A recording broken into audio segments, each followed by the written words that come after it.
إن الحمد لله نحمده ونستعينه ونستغفره ونعوذ بالله من شرور أنفسنا ومن سيئات أعمالنا من يهده الله فلا مضل له ومن يضلل فلا هادي له وأشهد أن لا إله إلا الله وأشهد أن محمدا عبده ورسوله أما بعد. قال الله تبارك وتعالى في القرآن المجيد: أعوذ بالله من الشيطان الرجيم، بسم الله الرحمن الرحيم. فإن آمنوا بمثل ما آمنتم به فقد اهتدوا وإن تولوا فإنما هم في شقاق فسيكفيكهم الله وهو السميع العليم. محترم سامعین کرام، حاضرین جمعہ، عزیز ساتھیوں، خطبہ مسنونہ کے بعد سورہ بقرہ کی ایک آیت آپ کے سامنے تلاوت کی گئی، جس کے اندر اللہ رب العالمین نے ارشاد فرمایا کہ اگر وہ لوگ تمہاری طرح ایمان لے آئیں جس طرح تم ایمان لائے ہو تو وہ بھی ہدایت یافتہ ہو جائیں گے، سیدھے راستے پر چلنے والے ہو جائیں گے، اور اگر وہ مخالفت کریں، اعراض کریں تو یقیناً وہ تمہارے مخالف ہیں اور اللہ رب العالمین ان کے مقابلے میں تمہارے لیے کافی ہے۔ اس آیت کریمہ کے اندر اللہ رب العالمین نے صحابہ کرام کی فضیلت کو بیان کیا ہے اور یہ بتلایا کہ اگر لوگ صحابہ کرام کی طرح ایمان لے آتے ہیں، جس راستے پر صحابہ کرام نے چل کر کے دکھایا ہے، انہیں ہم اور آپ اسوہ اور نمونہ بنا کر کے انہی کے راستے پر چلتے ہیں تو یقیناً ہم اور آپ بھی ہدایت یافتہ ہو جائیں گے۔ ان تمام صحابہ کرام کے اندر ایک جلیل القدر صحابی حضرت عثمان بن عفان رضی اللہ تعالی عنہ بھی ہیں، جنہیں ذوالحجہ کے اسی مہینے کے اندر 18 تاریخ بروز جمعہ کچھ بلوائیوں نے، کچھ اسلام دشمنوں نے شہید کر دیا۔ اسی مناسبت سے آج کے اس خطبہ جمعہ کے اندر انہی کی سیرت، انہی کی زندگی سے کچھ چیزیں، ان کی زندگی کے کچھ حالات آپ کے سامنے بیان کیے جائیں گے۔ محترم سامعین کرام، حضرت عثمان رضی اللہ تعالی عنہ ان خوش نصیب مسلمانوں میں سے ہیں جنہیں اللہ کے رسول صلی اللہ علیہ وسلم نے ان کی زندگی کے اندر دنیا میں ہی جنت کی بشارت دے دی تھی۔ حضرت عثمان ان 10 لوگوں میں ہیں جنہیں اللہ کے رسول صلی اللہ علیہ وسلم نے ایک بارگی جنت کی بشارت دی ہے۔ عشر مبشرہ میں حضرت عثمان رضی اللہ تعالی عنہ کا بھی شمار ہوتا ہے۔ اسی طرح حضرت عثمان رضی اللہ تعالی عنہ کو نبی کریم صلی اللہ علیہ وسلم کی دامادی کا بھی شرف حاصل ہے۔ نبی کریم صلی اللہ علیہ وسلم نے ایک بار آپ صلی اللہ علیہ وسلم نے اپنی 2 بیٹیوں حضرت رقیہ اور حضرت ام کلثوم کی شادی حضرت عثمان رضی اللہ تعالی عنہ سے کی تھی۔ حضرت عثمان رضی اللہ تعالی عنہ اس زمانے میں اسلام قبول کرتے ہیں جس زمانے کے اندر اسلام لانا ایک بہت بڑا جرم سمجھا جاتا تھا۔ اسلام قبول کر لینا، مسلمان بن جانا، گویا کہ اپنے آپ کو ظلم و ستم کے حوالے کر دینے تھا۔ اس زمانے میں اگر کوئی بھی انسان اسلام قبول کرتا تو کفار مکہ انہیں طرح طرح کی مصیبتوں سے دوچار کرتے، انہیں ان پر ظلم و ستم کیا کرتے تھے۔ حضرت عثمان بن عفان رضی اللہ تعالی عنہ بھی اسی زمانے کے اندر حضرت ابو بکر رضی اللہ تعالی عنہ کی دعوت سے متاثر ہو کر آپ نے اسلام قبول کیا۔ چنانچہ وہی معاملہ حضرت عثمان رضی اللہ تعالی عنہ کے ساتھ بھی کیا گیا، ان پر بھی ظلم و ستم ڈھائے گئے، انہیں بھی آزمائشوں میں ڈالا گیا، بے شمار تکلیفوں سے دوچار کیا گیا، خود ان کے چچا ان پر ظلم کیا کرتے تھے اس چیز کو لے کر کے کہ ہو سکتا ہے وہ اسلام سے پھر جائے۔ ان کی منشا یہ ہوا کرتی تھی کہ کسی طرح حضرت عثمان اس دین کو چھوڑ کر کے، محمد کی دین کو چھوڑ کر کے دوبارہ اپنے باپ دادا کے اس راستے پر، اس کفر پر، اس بت پرستی پر دوبارہ لوٹ آئے۔ لیکن حضرت عثمان رضی اللہ تعالی عنہ نے تمام طرح کی تکلیفیں برداشت کر لی، تمام آزمائشوں کو پار کر لیا، ظلم و ستم جو بھی کیے گئے سب کو برداشت کیا، لیکن انہوں نے اسلام کو چھوڑ کر کے دوبارہ کفر کی طرف لوٹ جانا گوارا نہیں کیا۔ اس سلسلے میں انہیں ہجرت بھی کرنی پڑی حبشہ کی طرف۔ 2 بار حضرت عثمان رضی اللہ تعالی عنہ نے ہجرت کی جب مکہ کے اندر مسلمانوں پر ظلم و ستم بہت بڑا۔ اللہ کے رسول صلی اللہ علیہ وسلم نے مسلمانوں کو ہجرت کا حکم دیا۔ ان دونوں ہجرتوں کے اندر حضرت عثمان رضی اللہ تعالی عنہ موجود تھے جو ہجرت حبشہ کی طرف کی گئی۔ اس کے بعد مسلمانوں کو مدینہ کی طرف ہجرت کا حکم دیا گیا۔ حضرت عثمان رضی اللہ تعالی عنہ اس موقع پر بھی مسلمانوں کے ساتھ ہجرت کر کے مدینہ چلے آتے ہیں۔ مدینہ پہنچنے کے بعد ابھی مسلمان مدینہ کے اندر 2 سال بھی نہیں گزار پاتے کہ بدر کا واقعہ پیش آتا ہے۔ حق و باطل کی پہلی لڑائی پیش آتی ہے اس جنگ کے اندر، جہاں تمام مسلمان شریک ہونے کے لیے تیار رہتے ہیں، حضرت عثمان رضی اللہ تعالی عنہ کی بھی شدید خواہش ہوتی کہ وہ اس جنگ کے اندر شریک ہو سکیں، لیکن اتفاق یہ ہوا کہ اسی موقع سے آپ کی بیوی حضرت رقیہ رضی اللہ تعالی عنہ سخت بیمار ہو جاتی ہیں، انہیں بیماری لاحق ہو جاتی ہے۔ شدید خواہش ہونے کے باوجود بھی وہ اس جنگ میں شریک نہیں ہو پاتے، کیونکہ اللہ کے رسول صلی اللہ علیہ وسلم نے انہیں حکم دیا تھا کہ آپ جنگ میں نہ جائیں بلکہ یہی مدینہ میں رہ کر کے اپنی بیوی کی خدمت کریں، ان کی دیکھ بھال کریں۔ چنانچہ حضرت عثمان رضی اللہ تعالی عنہ مدینہ میں ہی ٹھہر جاتے ہیں، رک جاتے ہیں۔ ادھر اللہ رب العالمین مسلمانوں کو جنگ کے اندر، جنگ بدر کے اندر فتح نصیب کرتا ہے، کامیابی سے ہمکنار کرتا ہے، اور اسی درمیان مدینہ کے اندر حضرت عثمان رضی اللہ تعالی عنہ کی بیوی حضرت رقیہ رضی اللہ تعالی عنہ اس بیماری کی سختی کو برداشت نہ کر پا کے وفات پا جاتی ہیں، آپ کی وفات ہو جاتی ہے۔ حضرت عثمان رضی اللہ تعالی عنہ ان کی تجہیز و تکفین کرتے ہیں۔ جب دوبارہ تمام مسلمان بدر سے واپس آتے ہیں، نبی کریم صلی اللہ علیہ وسلم بھی تشریف لاتے ہیں، آپ صلی اللہ علیہ وسلم کو اس کی خبر دی جاتی ہے۔ آپ صلی اللہ علیہ وسلم حضرت رقیہ کی قبر پہ جا کر کے ان کے لیے مغفرت کی دعائیں کرتے ہیں، واپس آتے ہیں، دیکھتے ہیں حضرت عمر رضی اللہ تعالی عنہ نہایت، حضرت عثمان رضی اللہ تعالی عنہ غم کے حالت میں موجود ہیں، نہایت ہی غمگین۔ اللہ کے رسول صلی اللہ علیہ وسلم انہیں تسلی دیتے ہیں، انہیں بشارت سناتے ہیں کہ عثمان اگرچہ تم مدینہ میں موجود تھے، مسلمانوں کے ساتھ جنگ کے میدان میں نہیں گئے، بدر میں اگرچہ تم حاضر نہیں تھے، لیکن اس کے باوجود بھی جو بھی مسلمان بدر میں موجود تھے، جنگ میں موجود تھے، جو ثواب انہیں ملے گا وہ ثواب تمہیں بھی ملے گا اگرچہ تم مدینہ میں موجود تھے، اور مال غنیمت جو انہیں ملے گی تمہارا بھی اس کے اندر حصہ ہوگا۔ گویا کہ اللہ کے رسول صلی اللہ علیہ وسلم نے حضرت عثمان رضی اللہ تعالی عنہ کو جنگ کے اندر شریک مانا، ثواب کے معاملے میں بھی اور مال غنیمت کے تقسیم میں بھی، اگرچہ حضرت عثمان جسمانی طور پر جنگ بدر کے اندر شریک نہیں ہوئے تھے۔ اسی طرح سن 6 ہجری کے اندر جب اللہ کے رسول صلی اللہ علیہ وسلم 1400 صحابہ کرام کو اپنے ساتھ لے کر کے عمرے کی غرض سے مکہ کی طرف روانہ ہوتے ہیں، کفار مکہ نبی کریم صلی اللہ علیہ وسلم اور تمام مسلمانوں کو مکہ کے اندر داخل ہونے سے منع کر دیتے ہیں، اجازت نہیں دیتے۔ نبی کریم صلی اللہ علیہ وسلم صلح حدیبیہ کے مقام پر جا کر کے ٹھہرتے ہیں۔ حضرت عثمان رضی اللہ تعالی عنہ کو اپنا سفیر بنا کر کے، اپنا پیغمبر بنا کر کے پیغام بھیجتے ہیں کہ جا کر کے انہیں بتلا دو کہ ہم یہاں جنگ کے ارادے سے نہیں ہیں، ہمارا ارادہ صرف عمرہ کرنے کا ہے، ہم عمرہ کر کے واپس چلے جائیں گے۔ حضرت عثمان رضی اللہ تعالی عنہ وہاں پہنچتے ہیں، انہیں پیغام دیتے ہیں، لیکن اس کے باوجود بھی کفار مکہ تیار نہیں ہوتے، مسلمانوں کو مکہ کے اندر داخلے کی اجازت نہیں دیتے۔ اس موقع سے کفار مکہ حضرت عثمان کو ایک آفر پیش کرتے ہیں، کہتے ہیں کہ آپ آئے ہیں، ہم آپ کو اجازت دیتے ہیں، اگر آپ چاہیں تو جا کر کے عمرہ کر لیں، بقیہ مسلمانوں کو ہم اجازت نہیں دیں گے۔ لیکن حضرت عثمان رضی اللہ تعالی عنہ نے اس موقع پر عمرہ کرنے سے صاف طور پر منع کر دیا۔ حضرت عثمان نے اس بات کو گوارا نہیں کیا کہ وہ کسی بھی صورت میں جا کر کے عمرہ کریں اور اللہ کے رسول صلی اللہ علیہ وسلم کو عمرہ کرنے سے روک دیا جائے۔ اللہ کے رسول صلی اللہ علیہ وسلم کو چھوڑ کر کے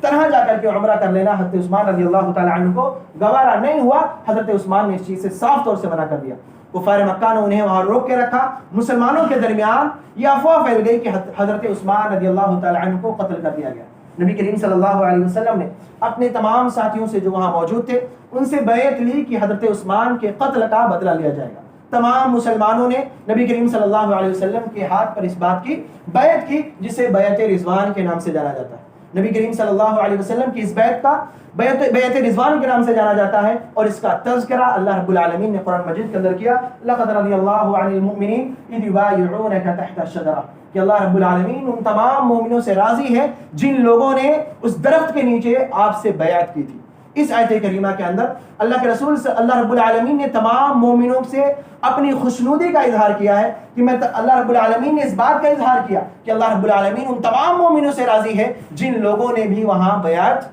کی تھی۔ اور اس بات کو ہم اور آپ یاد رکھیں، حدیث کے اندر یہ بات واضح طور پر بیان کی گئی ہے کہ اس موقع سے حضرت عثمان رضی اللہ تعالی عنہ کی جانب سے خود نبی کریم صلی اللہ علیہ وسلم نے بیعت کی تھی۔ آپ صلی اللہ علیہ وسلم نے اپنے داہنے ہاتھ کو اپنے بائیں ہاتھ پر رکھتے ہوئے کہا تھا کہ یہ عثمان کا ہاتھ ہے اور میں ان کی جانب سے بیعت کرتا ہوں۔ گویا کہ اس آیت کریمہ کے اندر جو بشارت دی گئی ہے کہ اللہ رب العالمین تمام مومنوں سے راضی ہے، ان کے اندر اس بشارت کے اندر حضرت عثمان رضی اللہ تعالی عنہ بھی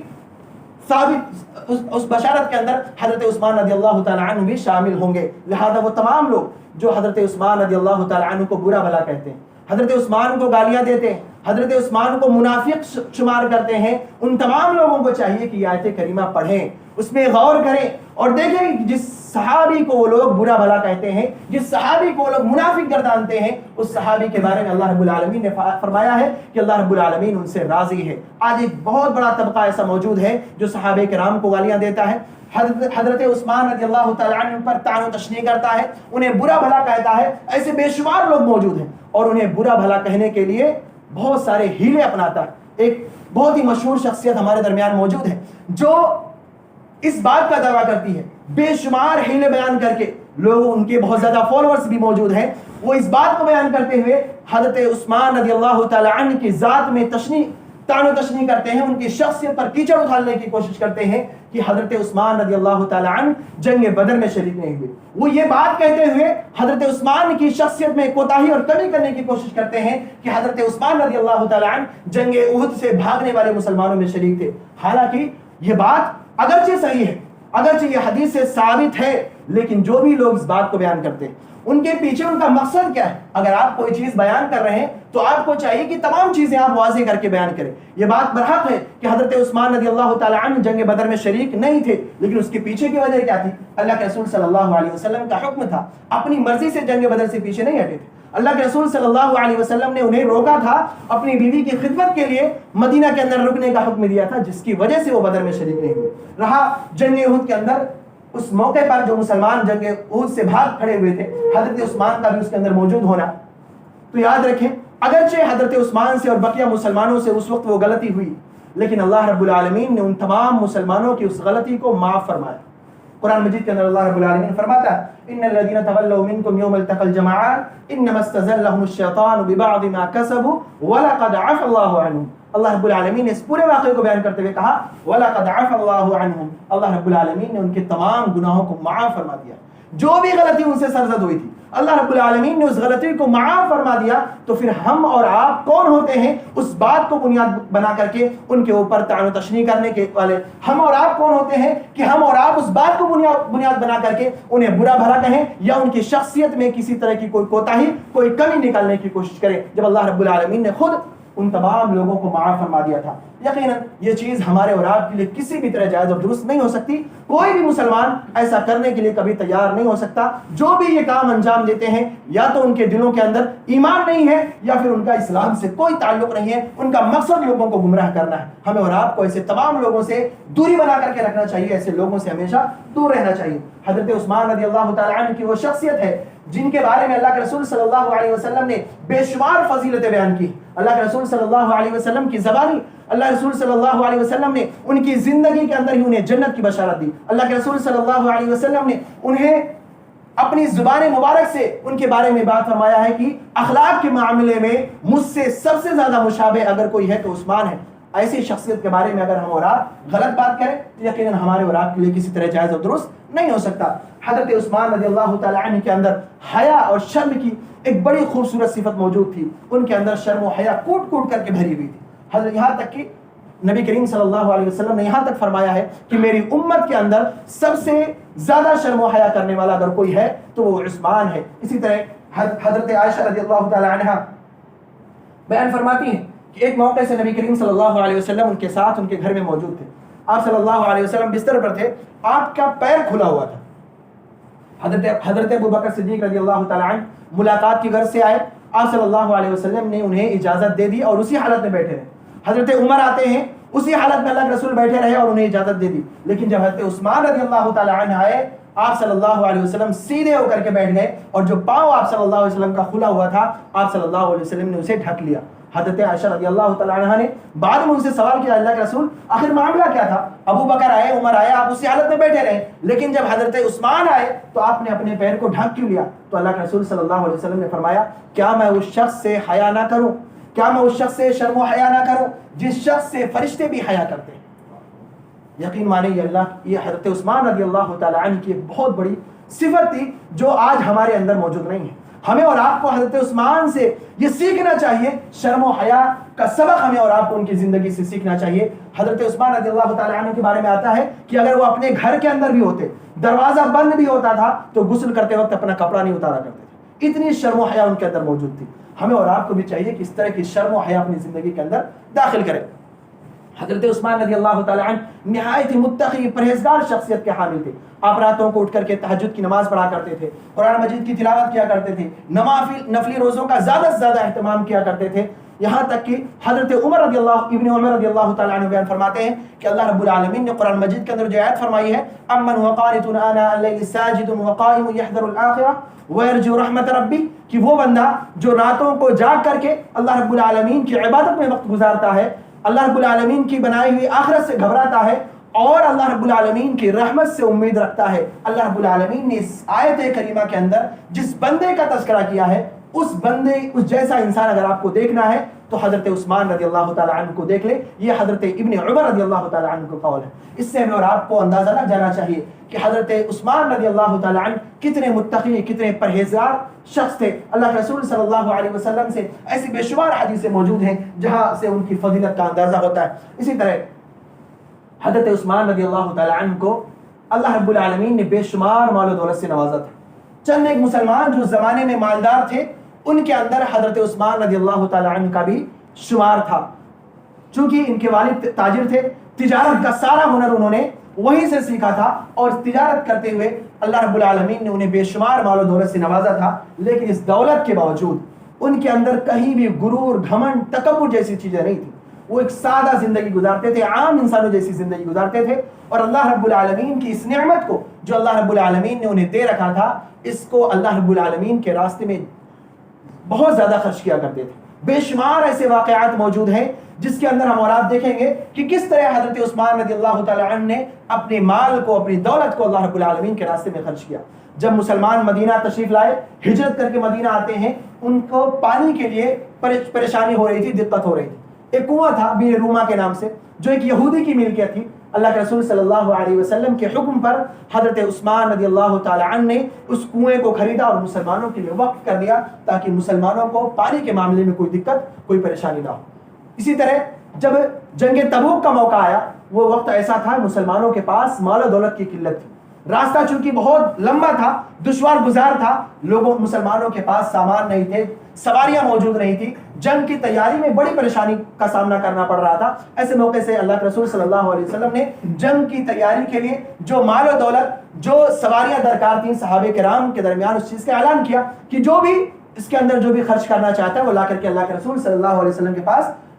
اللہ کے رسول صلی اللہ علیہ وسلم کی خدمت میں وہ چیز لا کر کے دے دے. اس موقع سے صحابہ کرام نے بے شمار دولتیں اللہ کے رسول صلی اللہ علیہ وسلم کے سامنے پیش کی. حضرت ابو بکر نے اس موقع سے اپنے گھر کا سارا سامان لا کر کے دے دیا. حضرت عمر کے بارے میں آتا ہے کہ انہوں نے اپنی دولت کا 2 حصہ کر کے, ایک حصہ لا کر کے اللہ کے رسول صلی اللہ علیہ وسلم کو دے دیا. اس موقع سے بھی حضرت عثمان رضی اللہ تعالیٰ عنہ نے اپنی دولت کا ایک بڑا حصہ جنگ کی تیاری کے لیے دیا تھا. صحیح حدیث سے ثابت ہے کہ اس موقع سے حضرت عثمان رضی اللہ تعالیٰ عنہ نے 940 اونٹ اور 60 گھوڑے اللہ کے رسول صلی اللہ علیہ وسلم کی خدمت میں پیش کیے تھے. کل 1000 جانور ہوئے, 940 اونٹ اور 60 گھوڑے, اور اس کے ساتھ ساتھ حضرت عثمان نے 10,000 سونے کی اشرفیاں اللہ کے رسول صلی اللہ علیہ وسلم کی خدمت میں پیش کی تھی جو تقریباً 5.5 کلو سونا بنتا ہے. اتنی مقدار میں مال اللہ کے رسول صلی اللہ علیہ وسلم کی خدمت میں حضرت عثمان نے اس موقع سے پیش کی تھی. اور یہی وہ موقع ہے جس وقت اللہ کے رسول صلی اللہ علیہ وسلم نے حضرت عثمان کے بارے میں کہا تھا کہ آج کے بعد عثمان کا کوئی بھی عمل اسے کچھ بھی نقصان نہیں پہنچائے گا. یہ فضیلت اس وقت اللہ کے رسول صلی اللہ علیہ وسلم نے حضرت عثمان کی بیان کی تھی, بشارت اس وقت انہیں دی تھی. اسی طرح نبی کریم صلی اللہ علیہ وسلم کے زمانے میں جب مسجد نبوی کی توسیع کا معاملہ آیا, اسے کشادہ کرنے کا معاملہ آیا, مسجد نبوی کے بغل میں ایک زمین موجود تھی. حضرت عثمان رضی اللہ تعالیٰ عنہ نے خود اپنے پیسوں سے وہ زمین خرید کر کے مسجد کو وقف کر دی تاکہ مسجد کی توسیع ہو سکے. صرف اسی وقت نہیں بلکہ اپنے دور خلافت میں بھی انہوں نے مسجد کو اپنے ذاتی خرچے پر پھر سے تعمیر کرایا تھا, اسے اثر نو تعمیر کرایا تھا. اس طرح کی بے شمار واقعات موجود ہیں جہاں حضرت عثمان رضی اللہ تعالیٰ عنہ نے اپنے مال کو, اپنے دولت کو اللہ رب العالمین کے راستے میں خرچ کیا اور اس سلسلے میں کبھی بھی پیچھے نہیں ہٹے. یہ یقیناً حضرت عثمان رضی اللہ تعالیٰ عنہ کی ایک بہت بڑا کام اور ان کی بہت بڑی فضیلت ہے. اسی طرح حضرت عثمان رضی اللہ تعالیٰ عنہ کو مسلمانوں نے حضرت عمر رضی اللہ تعالیٰ عنہ کے بعد اپنا تیسرا خلیفہ چنا تھا. حضرت عثمان رضی اللہ تعالیٰ عنہ کا یہ دور خلافت تقریباً 12 سال کا رہا. اس دوران حضرت عثمان رضی اللہ تعالیٰ عنہ نے اسلامی حکومت کی بہت زیادہ مدد کی، اور اس زمانے میں جو بھی چیزیں ہوا کرتی تھی حضرت عثمان رضی اللہ تعالیٰ نے اسلامی حکومت کو مضبوط کرنے، اسے بہت زیادہ وسیع کرنے کے لیے جو بھی کام انجام دینے تھے تمام کاموں کو انجام دیا۔ فتوحات کا سلسلہ اس زمانے میں مزید بڑھا، جو فوجیں تیار کی گئی تھی حضرت عثمان نے اسے مزید مضبوط کیا۔ حضرت عثمان کے زمانے میں ہی سب سے پہلے بحری بیڑا یعنی سمندری فوج حضرت عثمان رضی اللہ تعالیٰ عنہ کے زمانے میں ہی سب سے پہلے تیار کی گئی۔ تو اس طرح کی بے شمار چیزیں حضرت عثمان رضی اللہ تعالیٰ عنہ نے اس وقت انجام دی، جس سے اسلامی حکومت مضبوط ہو سکے، اسلامی حکومت کا دائرہ مزید بڑھ سکے، اور ساتھ ہی ساتھ حضرت عثمان رضی اللہ تعالیٰ عنہ نے اپنے دور خلافت میں اپنی رعایا کی بھی بہت زیادہ خیال رکھا۔ اپنے رعایا کے اندر جو بھی ضرورت مند تھے، جو بھی حاجت مند تھے، ان تمام لوگوں کا خیال رکھا، اور اس زمانے میں کوئی بھی ایسا ضرورت مند موجود نہیں تھا جس کا وظیفہ بیت المال سے حضرت عثمان نے جاری نہ کیا ہو۔ ہر ایک کا وظیفہ حضرت عثمان رضی اللہ تعالیٰ عنہ نے بیت المال سے جاری کیا۔ اور اسی طرح اپنے دور خلافت کے اندر حضرت عثمان رضی اللہ تعالیٰ عنہ نے ایک اور بہت اہم کام کیا کہ قرآن مجید کو قریش کے لہجے پر لکھوا کر کے لوگوں کے درمیان تقسیم کرایا۔ معاملہ یہ تھا کہ حضرت عمر رضی اللہ تعالیٰ عنہ نے اپنے زمانے کے اندر قرآن مجید جو مختلف چیزوں پر ادھر ادھر لکھا ہوا تھا، لکڑیوں پہ، پتوں پہ یا ہڈیوں پہ، جو بھی تھا، حضرت عمر رضی اللہ تعالیٰ عنہ نے اپنے زمانے میں ان تمام کو اکٹھا کرا کر کے مصحف کی صورت میں نقل کروا کر کے لکھا کر کے لوگوں کے درمیان تقسیم کرایا تھا۔ لیکن اس کے ساتھ معاملہ یہ تھا، دقت یہ تھی کہ لوگ قرآن مجید کو اپنے لہجے کے اعتبار سے پڑھتے تھے۔ ہر قبیلہ اپنے لہجے کے اعتبار سے قرآن مجید کو پڑھتا تھا، جس کی وجہ سے صحابہ کرام کے درمیان، لوگوں کے درمیان قرآنی آیات کو لے کر کے اختلاف ہو جاتا۔ کوئی اسی آیت کو کسی طرح پڑھتا، دوسرے قبیلے والے اسی آیت کو دوسری طرح پڑھتے، لوگوں کے درمیان یہ اختلاف بڑھتا جا رہا تھا، جس کی وجہ سے حضرت عثمان رضی اللہ تعالیٰ عنہ نے ان تمام نسخوں کو جمع کروا دیا اور پورے قرآن کو قریش کی زبان میں لکھوا کر کے اسے لوگوں کے درمیان تقسیم کرایا، تاکہ لوگوں کے درمیان کسی طرح کا اختلاف باقی نہ رہے، قرآن مجید کو لے کر کے لوگوں کے درمیان اختلاف پیدا نہ ہو۔ یہ ایک بہت ہی اہم کام حضرت عثمان رضی اللہ تعالیٰ عنہ نے اپنے دور خلافت کے اندر کیا۔ اس طرح کی بے شمار ایسی خدمات ہیں جو حضرت عثمان رضی اللہ تعالیٰ عنہ نے انجام دی اسلام کے لیے، دین کی خدمت کرنے کے لیے۔ آج کی اس دور خلافت کے آخری ایام میں عبداللہ ابن سبا نامی ایک شخص نے ایک فتنہ شروع کیا، اور حضرت عثمان رضی اللہ تعالیٰ عنہ کے خلاف ایک سازش رچی گئی، اور یہ کہا گیا، یہ الزام لگایا گیا کہ حضرت عثمان اپنے اس دور خلافت کے اندر اپنے رشتہ داروں کو، اپنے گھر والوں کو عہدہ دیتے ہیں۔ یہ الزام حضرت عثمان رضی اللہ تعالیٰ عنہ پر لگایا گیا، حالانکہ یہ الزام کسی طرح درست نہیں تھا، اور افسوس کی بات ہے کہ آج بھی ایسے لوگ موجود ہیں، آج بھی ایسے لوگ موجود ہیں جن کا کہنا یہ ہے کہ حضرت عثمان اپنی غلطی سے شہید ہوئے۔ ان کی غلطی یہ تھی، کہتے ہیں کہ ان کی غلطی یہ تھی کہ انہوں نے اپنے گھر والوں کو عہدے دیے، گورنر بنایا تو اپنے گھر والوں کو، حالانکہ ان کے اندر وہ صلاحیت موجود نہیں تھی۔ یہ الزام سراسر بے بنیاد ہے۔ یہ الزام لگانا حضرت عثمان پر یقیناً اس کی کوئی حیثیت نہیں ہے۔ حضرت عثمان رضی اللہ تعالیٰ عنہ نے اگر کسی کو کوئی عہدہ دیا تھا، کوئی گورنری دی تھی، تو صرف اور صرف اس کے لیاقت کی بنیاد پر، اس کی صلاحیت کی بنیاد پر۔ اگر کسی کے اندر کوئی کمی بھی ہوتی تھی تو حضرت عثمان رضی اللہ تعالیٰ عنہ اس انسان کو اس عہدے سے برخاست بھی کر دیا کرتے تھے۔ یہ سچائی ہے، لیکن عبداللہ ابن سبا جو ایک یہودی شخص تھا، اس نے اسلامی حکومت کو گرانے کے لیے، اسلامی حکومت کو کمزور کرنے کے لیے یہ فتنہ شروع کیا تھا، اور یہ فتنہ یقیناً حضرت عثمان کے زمانے میں شروع نہیں ہوا تھا، بلکہ یہ فتنہ اس سے پہلے سے چل رہا تھا۔ حضرت عمر رضی اللہ تعالیٰ عنہ کے زمانے سے یہ فتنہ شروع ہو چکا تھا، لیکن چونکہ حضرت عمر رضی اللہ تعالیٰ عنہ کی طبیعت میں سختی تھی، آپ صلی اللہ علیہ وسلم، حضرت عمر رضی اللہ تعالیٰ عنہ سخت مزاج تھے، لہذا کسی کی ہمت نہیں ہوئی کہ ان کے سامنے یہ فتنہ برپا کر سکے۔ لیکن چونکہ حضرت عثمان رضی اللہ تعالیٰ عنہ کے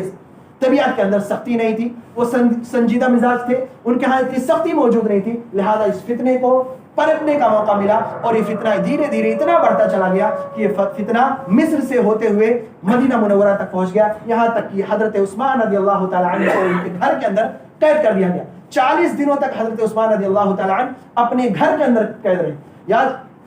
سوچنے کی بات ہے کہ وہ انسان جس نے اپنے پیسے سے خرید کر کے کنواں مسلمانوں کو عطا کیا تھا تاکہ ان کے لیے پانی مل سکے، پانی کا انتظام کیا تھا، ایک وقت ایسا بھی آیا کہ حضرت عثمان رضی اللہ تعالیٰ عنہ کے گھر تک پانی پہنچنا مشکل ہو گیا تھا، وہ انہیں پانی پینا ان کے لیے مشکل ہو چکا تھا۔ ایسا دور مدینہ کے اندر آیا، یہاں تک کہ ایک وقت ایسا آیا اسی ذی الحجہ کے مہینے میں 18 تاریخ کو ان بلوائیوں نے، ان اسلام دشمنوں نے